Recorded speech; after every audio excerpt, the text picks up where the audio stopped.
Hello, in this video I'm going to talk about a technique that I use regularly with my clients. I call it the 5 senses technique. When we are anxious or worrying about things, we become quite internal with our thoughts. We almost forget about what's going on around us.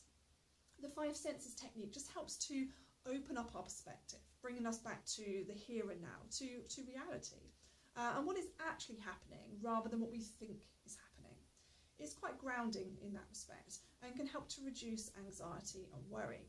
It's really simple to use. You just have to focus on 3 things that you can see, 3 things you can hear, 3 things you can taste, 3 things you can touch, and 3 things that you can smell. Now I've randomly chosen the number 3, but you could do 2 or you could do 4. Smell and taste are much harder to find things for unless you're using it whilst eating a curry and can pinpoint all the different spices. So you might only be able to find 1 or 2 for those, but the others are much easier.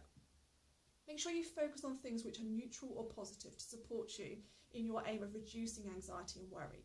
So if you're using it on the bus because you're feeling anxious and you don't particularly like crowded buses, don't be picking the man with his bum shoved in your face as one of the things that you can see.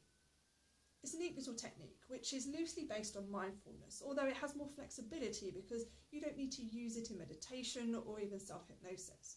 You can use it anywhere with your eyes open and nobody knows what you're doing.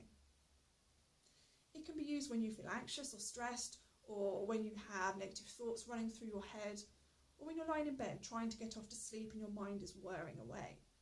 Or even use it when you're bored, especially if you're bored, as it gives you the opportunity to practice the technique so that when you do need to use it, you know exactly what to do, you're familiar with it, and it has the desired effect.